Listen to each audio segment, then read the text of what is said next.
What's up, Facebook and YouTube? This is Jerry Kuykendall here with the Dream Chaser Spotlight, where I surf the internet and find random people to just pull them onto the Facebook Live with me. But anyway, in all seriousness, as you know by now, my main goal with this show is to highlight people who have the balls to chase after their purpose that is fueled by their passion. And a lot of times that comes from monetizing their purpose. And a lot of times that comes from just taking the time to do things that they love to do, because in today's modern busy world, oftentimes the things we love to do get put on the shelf and we neglect them. So I am here to encourage you to take that dream off the shelf, dust it off, and do something with it. Today I'm joined by the amazing DJ Eric Rhodes. Guys, if you haven't checked him out on Mixcloud yet, I highly suggest it. I've never been into mixtapes or anything like that, never been anti-mixtape, but Eric laid me onto his channel and I subscribed to him, and he makes some awesome workout mixes. I can guarantee you, and I'm not just saying this, you're going to get some extra mileage out of your gym workouts if you listen to his tracks. It's an art and a science, and he's got it figured out, and I am just dying to figure out how he does it, what's going on in his mind from the creativity process to the time that it hits my ears, what is happening. Eric, welcome. Yo, Jerry, I love it. How you doing, brother? Good, man. Thank you for having me. You look so young, man. For you guys that don't know, Eric and I are the same age. We went to Lewiston High School together, and Eric actually trained me to bag groceries at Rosar's. Did I really? You did, dude. You totally did. Remember Dylan and Josh and all those, yeah, like pot smoking hippies? Yeah. So long ago. Holy cow. That was forever ago. And don't shop at Rosar's, just saying. Anyway. That's awesome. So anyway, brother, I know you, I know what you're into, and I love your style, but tell everyone else, Eric Rhodes, DJ Eric Rhodes. What's DJ Eric Rhodes all about? Wow, where to start? Yeah, first and foremost, I'm a family man. I have a wife and two beautiful kids. They're 6 and 9 years old, so they occupy a lot of my time. And the things that I do in my life are for them. And for happiness, but to really take care of them and show them a good life. I grew up with you, Lewiston, Idaho, and went to U of I, met my wife in college. We moved to Boise in 2005 and have just been living the life and raising a family. It's been good. We live on a golf course, which I love. We got 60 degrees today. We're going to go out probably tomorrow or Saturday. Dude, I played some simulator golf today. Oh, nice. How was that? I've never done that. Oh, it was nice. It was cool. But it was like 55 degrees and sunny out. And it's like, wish it was out there. But that's awesome. Yeah.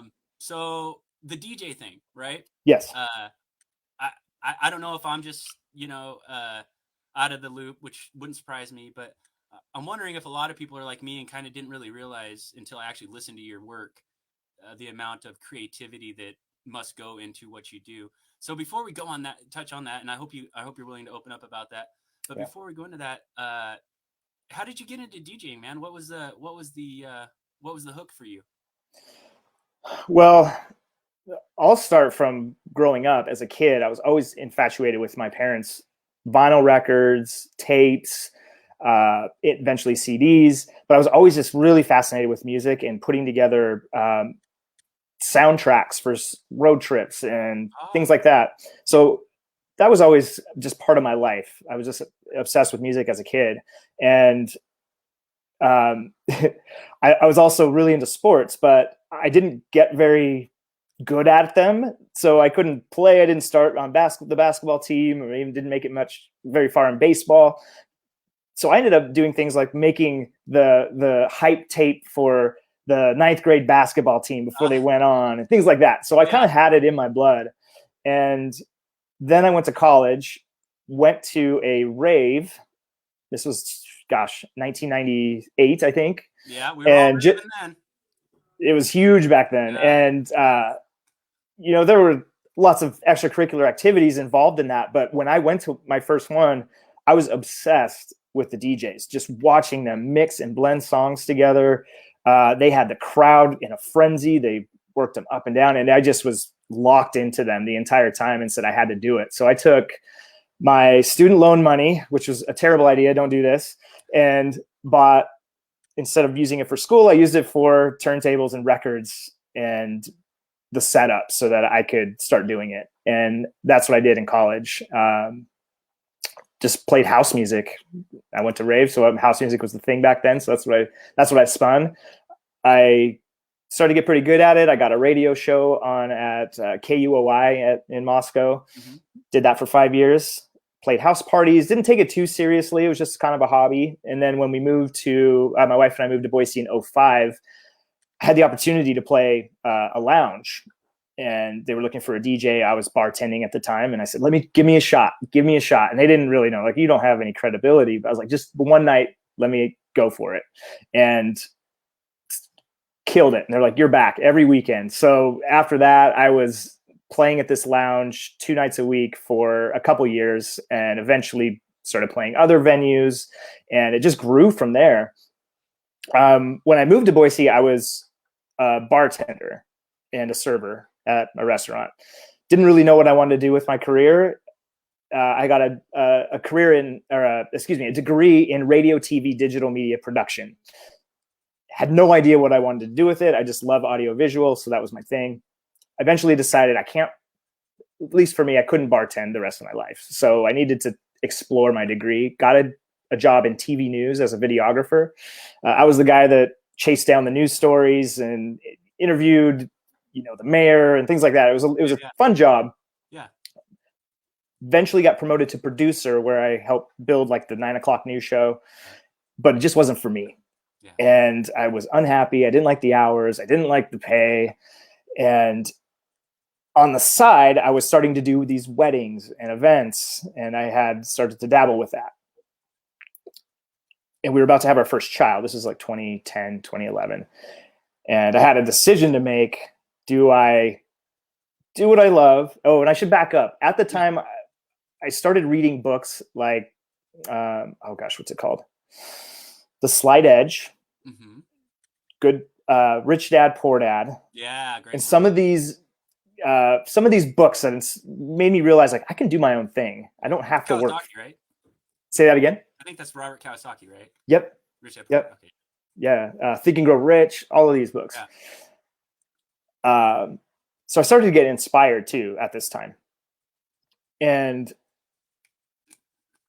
the turning point for me was to go full time. Was I was producer at the news station, and I got asked to do some sort of, I can't even remember what the event was, but it was some function where they were trying to entertain. The news station was trying to entertain some important people, and they wanted some music and such. So I provided it. Got a lot of great feedback the next day. And one of the guys who runs the production side of the news came up to me. He's like, "Man, you killed it." It was like, "Great job." And I was like, "Thanks." He goes, "How much do you make doing that?" And I told him. It wasn't a lot at the time, but he just looked at me, and he just straight up was like, "What the hell are you doing here?" It just gave it to me straight. And that was the moment, because I'd already been kind of contemplating. And I said, he's absolutely right. What am I doing here? Yeah. And I started my business. Eventually got laid off because the news station I was working for went under. And while most of my friends were finding new jobs, I decided, screw it. I'm just going to go all in on this. I got pushed in the pool. Yeah. Now it's time to swim. Yeah. And that's what happened. And now I'm a full-time DJ. I don't have a side job, no side hustle. This is it. And I'm living it. Man, that is so inspiring. There's a lot to unpack there. And yeah. I guess, there's a couple things that really just resonated with me, right? I got a huge yes response in my body, but in particular, when you said that you took your student loan and bought DJ stuff with, which probably wouldn't be recommended by most people, but if you look at it from this angle, like, consider this, right? And I'll use this word, and you guys take it for what it's worth, right? You can call it what you want. I'm gonna use the word spirit, but your spirit literally is being like, dude, what are you gonna do with that money? Books, tuition, to do what? You're gonna fucking hate that. No, let's go get the turntable. Was that kind of like what it was? Was this just like this giant pull for you? Like, I mean, you had to know. I Like, didn't. you've I never been didn't. a crazy guy. You've always been very sensible, reasonable, and so like, what was going through your head? Yeah, I mean, it's hard to think exactly about what happened, but absolutely, it was. I didn't care if I was going into debt. Like it didn't. Yeah, None of that mattered. It was I need this now, and I need yeah, it. It is what I should be doing. So screw the money for the books. Like I'll figure it out, right, and let's get these turntables and everything right away. right. What kind of debt would you have been in if you would have stayed in this job with no turntables? Yeah, Right, you're looking at financial debt, yeah. but Well, you're gaining. Look what you got, right? Keep going. Sorry, well, I need to cut you off. no, no, no, no. You're right. I mean, and to be honest, this if I would have stayed in news, I probably would be not as well financially off as I am now because I have control and there's kind of a lot of different directions to go here. But Yeah, being a business owner forced me to study how to manage myself, mm-hmm. and I came across Dave Ramsey and all these Yeah, other leaders in different areas of life, and I became a student again and started to listen to them and follow them, and I figured out ways to earn more money and save money and pay off debt and do all these things, and all of that I guess technically started when I bought those turntables because it led me to start my business and do all of that where I am today. yeah, So yeah. yeah. You never put that dream on the shelf. I mean, I sat there, but it didn't collect dust, right? Yeah, totally. So, in between, you said you became a student again. Uh, Yeah. so, and I can relate to this, and that might, it's really piqued my interest. But I was never a very studious person, and I certainly didn't try my hardest in school. Um, but I tell you, these last like 4, 5, 6 years, where I've just been insatiably hungry for knowledge, and it's not because I am anything special by any means. But what I am fortunate enough to have done is stumble across my true purpose. And for those of you that haven't done that, I think you have.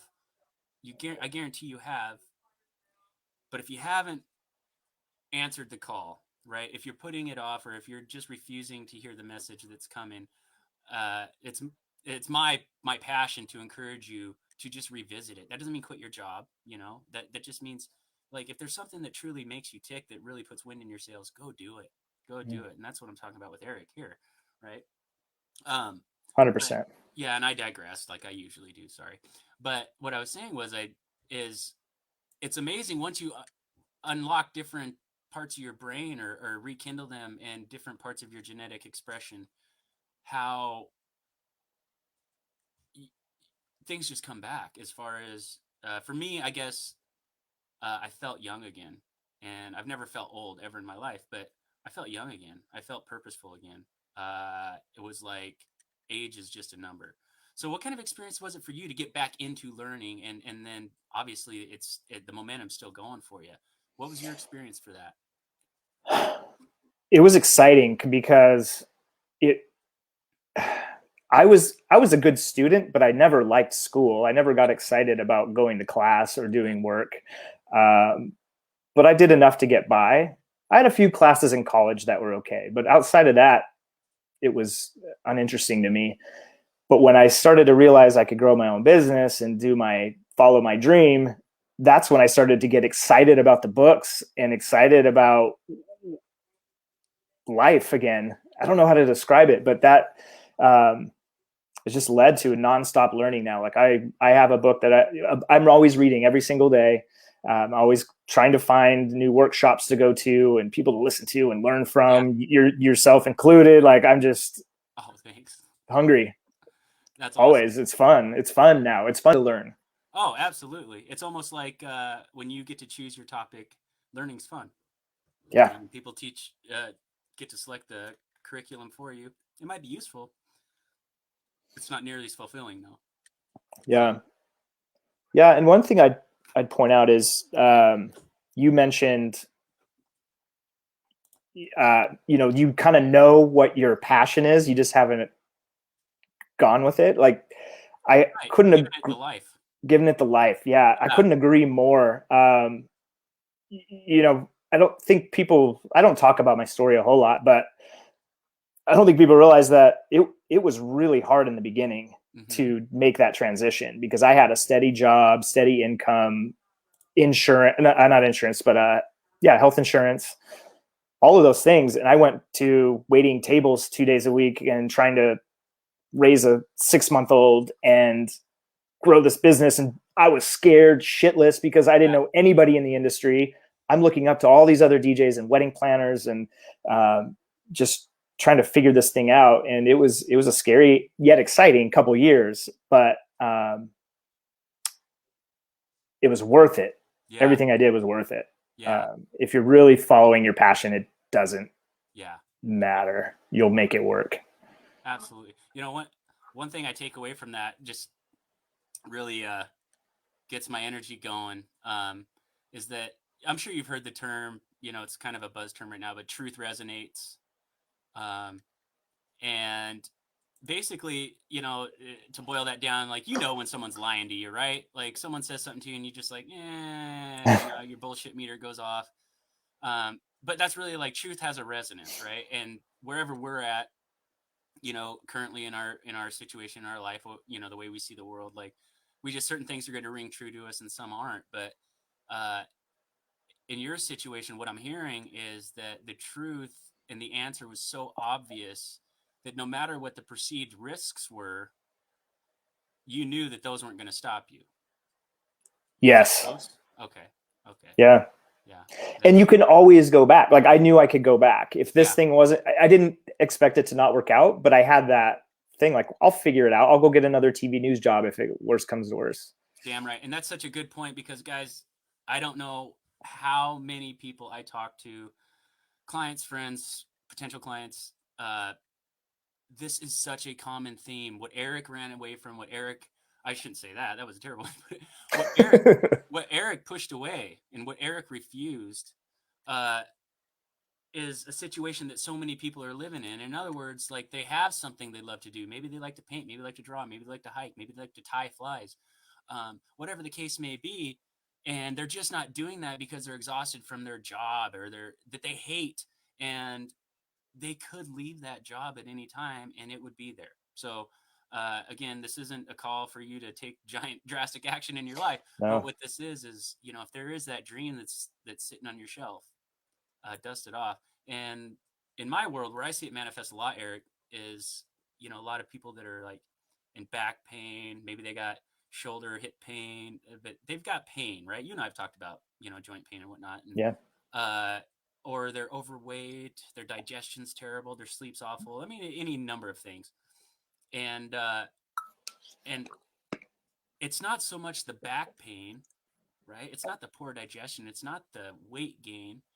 That's not the problem. The problem is the pain comes from what that's preventing them from being able to do, right? Yeah. And so if you've got a situation in life that is just as bad as back pain, i.e. a career I hate, i.e. I never get to do the things I love to do, then at some point you really got to take a look at that and say, hey man, let's get out of this situation. This isn't why we're here, right? We're not here to be miserable. We're not here out of obligation.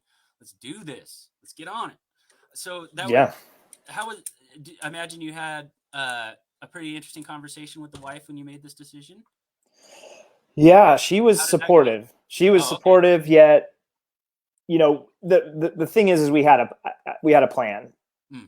It was supposed to be a nice, smooth transition. And I started the business January 1st, 2nd of 2011. And I was thinking 2 years, I'd probably transition out, replace the income. Yeah. But I got laid off at the end of 2011, right before Christmas. And so then it was, you know, so she was supportive, but then it got to that point where, like, oh shit, what are we going to do? Yeah. And I was like, I'm not finding another job. No way. Yeah. I'm in. Like, we'll figure it out. And the bird's out of the cage now. It's like, there's no going back. And she's so supportive. And so and she has a good job. So that, you know, that's one thing I was fortunate to have in my life, is a wife who worked and had a good job, flexible hours. Like, there were there was a lot of good fortune on our part to make that work. Yeah. So that's always good. But there was also a dream on your part that you took action on years ago, right? So it wasn't easy by any means. No, and that's I think I've heard that story more often than not. Mine is pretty similar, where it's like we have a plan. For me, it was a 5-year plan. That 5-year plan lasted almost 3 years.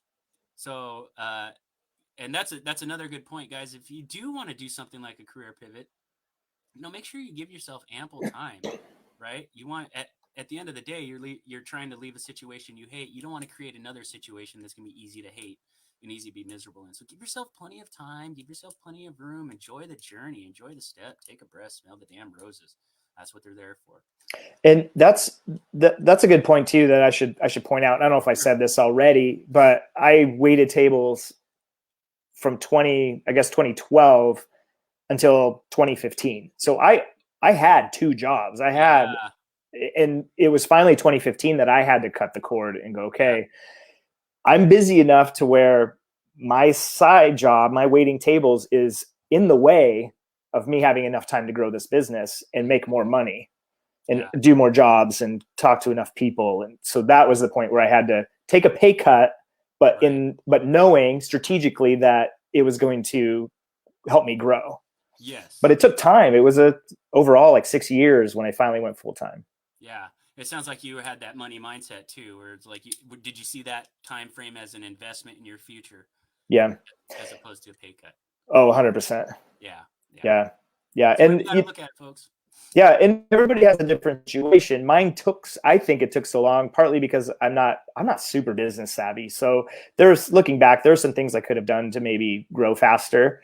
But I also made, part of my decision was to be free from work so that I could be home with my kids. Yeah. So my strategy was to be, half of my job was to be, I guess my third job was to be a stay-at-home dad. And that's what I did. Yeah. Yeah, that's great. You can't rush anything. I mean, you just I mean, if you're in a situation obviously where you have to rush and get creative and think on your feet, that happens. But if you can avoid it, make it something that's enjoyable. We're not doing it for money. That's the thing. You want to be compensated. The better you are at what you do, the more value you're going to add to people. So obviously, you're going to be compensated more. But as soon as you're going at it for the money, you're just doing it for the wrong reason. That's why you took that job you hated, right? It's exactly. Yeah, it's fun to think about the money at first, but things that I've chased just for money I just lose interest, and it's not worth it. Yeah, exactly. Yeah, so it's got to be what you really want to do and enjoy, for sure. Yeah, and we see that in my neck of the woods, it's my pet peeve is fake ass fitness influencers, that are just after the money. You and I have talked about this, and it's like you see these guys on Instagram and they're on so many steroids and they're trying to sell you a supplement, and they're just about it for the money, Yeah, it's sad. It's doing a disservice to people. Oh, it really is. You're hurting people, and consequently we're in a bad shape right now as a nation, as far as our health goes. We got a lot of chance to turn around though. Yeah. And so that sounds like that was a pretty damn busy schedule, bro. You got 2 jobs, a wife. Did you have kids at the time? Kids, yeah. First daughter's 2011, second one's 2014. You got this like dream career like on the way back burner that you never really lose sight of. So I'm just being honest here. I don't think most people would know where to get the time and energy for that. How did you keep up with that? I don't know, to be honest. I incorporated fitness too. Yeah. Into everything.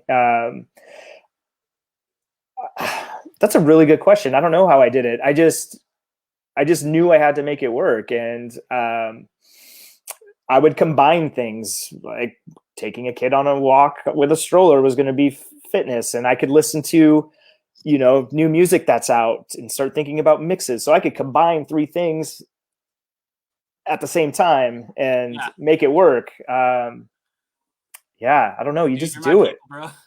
My people. Yeah. My wife can tell you all these stories too about me driving along. We're going grocery shopping and I'm sitting in there listening to a class with a course manual out. She's hitting bumps and just get it in where you can, right? Totally. You know, I'm glad you mentioned that, because from what I've seen, you know, I developed this program, and it's called the Big Plan.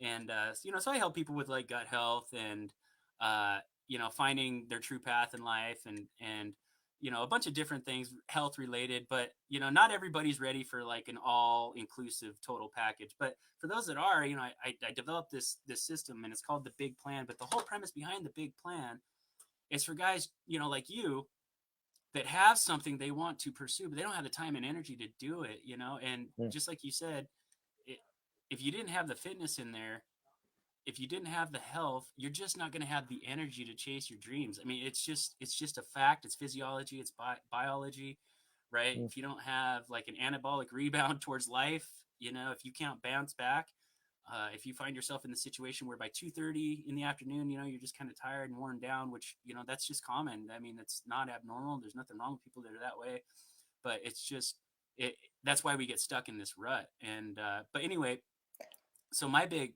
thing behind that program is telling people that, hey, look, I know you're here because your back hurts, but what is it you're missing out on because your back hurts, right? And it always boils down to there's something, and their health and fitness is getting in the way, and they don't realize that. You know, they think it's shoulder pain, or they think it's back pain, or they think it's, you know, their digestion is keeping them from sleeping, or they want to look a certain way, but people don't really realize how lacking in their health and fitness is just really holding them back.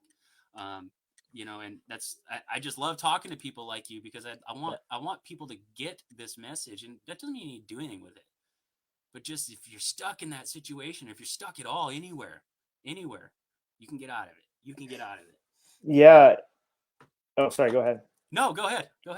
I was going to say, and it comes down, for me, it comes down to habits.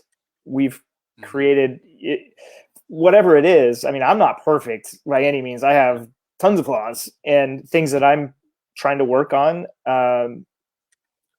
I try to acknowledge them, and then go, okay, what habit can I create to get out of this? I'm seeming really positive today, but I'm naturally kind of a pessimist. And so I have a habit of waking up in the morning and reading positive. I'm feeding my mind with positive thoughts and things to move, so that I set the tone for my day. And if that means I have to get up at 4, you know, it meant I had to get up at 4:45, a little earlier, before people got up and things got in the way. But it's just creating habits. Absolutely. Little bit at a time. Exactly. Yeah. And a good way, like something like that, you know, a good thing that pops up in my mind is you start the day by feeding your mental body with the food it craves. Bread for the head. Right? Yeah, it's bread for the head. That's exactly right. Except don't eat bread. No, just kidding. Yeah, right. Actually, just quit bread.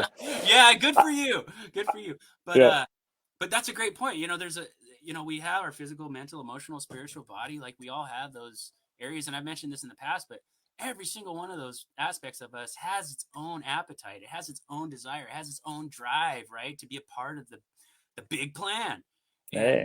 And what we do, you know, is we'll wake up and, you know, it's like Facebook, you know, respond to texts, emails. And as much as I love me some social media, I love talking and connecting, there's just a lot of junk food for the brain on there, right? And then that translates to mental, emotional starvation. And, you know, to relate that into real world terms for people, think about it when you're sitting down watching TV and you're popping popcorn, bonbons, whatever the case may be, and you're not hungry, right? You're just bored.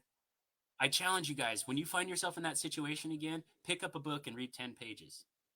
And tell me how hungry you are when you're done. It's because your mental body's hungry, you know?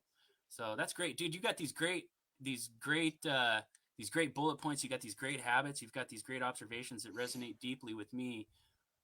What got you on this path of just trying to, like, self-mastery, I guess, is probably the best way to put it. I mean, it strikes me that you're very much on that path. What led you there? I read a book before any of this. I don't even remember. It was about self-mastery. They gave it to I wish I could remember the name of it right now, but they gave it to like the Chicago Bulls to read. And I somehow came across this, and it was about creating habits to be a better person on the court and off the court. And that just really like stuck with me. And then my 20s happened, and I partied and didn't work out and smoked and did all these bad things. And then in 2009, my wife and I quit smoking. That was a huge hurdle for us. And that was when I got into fitness. And when I started getting into fitness, I don't know, I just started reading more. I started getting my mindset just shifted to more positive. This is exactly what you're teaching. And then my brother got me a book called The Slight Edge, mailed it to me in 2011. And that was a turning point for me. And the Slight Edge is either your daily habits. I just talked about this. Daily habits. You're either going up the curve or down the curve. Yep. There's always a trajectory, right? Always, never flatlining. And that was really intriguing to me. And so in the back of that book were book suggestions. And so I started reading Think and Grow Rich and the kind of the introductory ones. And I've just enjoyed it. I don't know how else to describe it. And as I saw myself get better, it became exciting. And I wanted to be a good father to my kids. That's a big passion of mine. And being the best person I can be allows that to happen. Yeah. Yeah. Finding that true purpose, that true motivating, unstoppable motivation, inspiration, whatever you want to call it, calling. Yeah.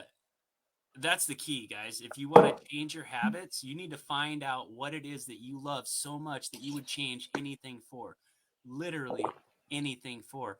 I had a conversation actually with a friend of mine when we were playing simulator golf today, and he was telling me about a good buddy of his who's letting himself go, and he's trying to help him. And, the guy's lost. He doesn't know how to make a change. My friend is very healthy.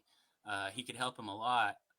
But the one thing that I just hope this man finds is I hope he finds his purpose, because he doesn't, right now his goal is to lose weight because he knows he should.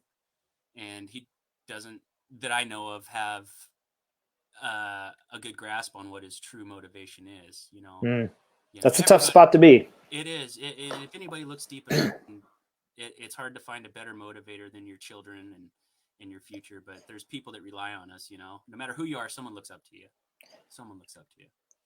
Yeah. I would even say too, if you don't know, talk to people that can guide you. I'm all about coaches. Yeah. Honestly. And I'm not just saying that because you're a coach, but no, totally. I got one.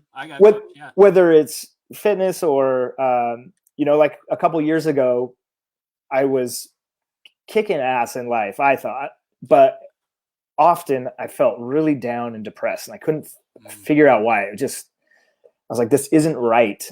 And instead of just letting it happen, I decided I'm going to go see a doctor, and saw a doctor. And it turns out my testosterone levels are off, and my thyroid levels are like all these things. Yeah, your hormone. Yeah. And I decided to see a counselor too. I was like, okay, let's talk to a counselor. And, this was all really uncomfortable stuff for me, but I was like, if I want to get through this, I have to talk to some people that know more than I do, because absolutely. So it's really it was humbling to do that, but all of that helped. Yeah. And, so I'm all about finding people that can help you. If you don't, so if you don't know what your passion is, like, talk to a counselor, talk to somebody that can write all this stuff out on paper for you to kind of explore those ideas and things. That's just it. We don't like to put our lives out in front of our faces, do we? We don't like to put it in black and white. We don't like to log what our dominant thoughts are, because we don't like what we're thinking about, It can be ugly. Yeah. Yeah, it can be ugly, but it's so beautiful once you get it out there. Then you can do something about it. You know? It sucks when the dog shits on the floor, but if you didn't come find it, you couldn't clean it up, right? I mean, it is what it is. Yeah. And, but that's where the magic happens, right? That's where it is, dude. That's exactly where it is. They don't call it enlightenment for no reason. You got to put light on your shadows, otherwise you don't know they're there. Yeah, I like that. Yeah, and I'm loving the trend I'm starting to see with the stigma coming off of people seeking help. It doesn't matter if it's a I mean, why would someone go hire a financial advisor or someone to do their taxes without giving a second thought, but then they're considering not going to see a counselor because they don't want to tell everybody they're seeing a counselor? It's just ridiculous. I know several counselors, and they are some of the best people I've ever known in my life. They do what they do out of pure love and to help humanity. They're not doing this for self-serving reasons, guys. And if what they didn't work, right, they wouldn't be doing it. So commend you. And look, I mean, obviously, look, the results, they speak for themselves. You know, you're in a great place, better than most. Yeah, thank you. Yeah, absolutely, man. And then again, before we tell everybody where to find you, I'm going to say right now, guys, if you have access to the Mixcloud app, please go to DJ Eric Rhodes, especially if you have a workout routine. I promise you will love it. Go to the 80s mix. I'm just throwing that out. Like, that was a fun one to make. If you're over 35, go to the 80s mix. You will be sitting there going, God, I hope he has this song on there. I hope he has this song on there. I'm not going to spoil the surprise for you, but you're going to love it. You're going to love it. It was a great mix. They're all good. Thanks, man. For me, it was just dope. But, yeah, and my goal this year is one mix every 2 weeks. So you can expect one to come out systematically. Perfect. And if you're not subscribed or you're not following them already, you've got several that can keep you occupied until his next fresh comes out. That being said, Eric, where do people find you, man? If you book people that are in your local area, which is where you at? Tell everybody. Boise, Idaho. Boise. So anyone near the Boise area, Eric's available for your functions, your weddings, all that. But he's also got some online contacts, platforms. So Eric, where can people find you, bro? Yeah, Instagram. I'm I have two, but my primary one is at DJ Eric Rhodes and at Rhodes Entertainment. But DJ Eric Rhodes is the primary. And then mixcloud.com/DJ Eric Rhodes is good. My website is rhodesentertainment.com. Cool. So if you want to book an event, that would be the place to go. Awesome. Yeah. Everybody give it a peep. And if you're interested in finding out more about what I do, please go to CoachJerryHLC.com. If there's something in life that you're stuck on, or you just want to feel better, you want to get out of pain, you want to live life to its fullest, look me up. Let's have a talk. Eric, I can't thank you enough, brother. Thanks for coming on today. Let's touch base again. Maybe we'll have to meet up somewhere and play some golf this summer, huh? Let's do it. All right, man. Let's do it. Thanks so much, Jerry. Appreciate it. It was a blast, man. Love you. Take care. All right. See ya.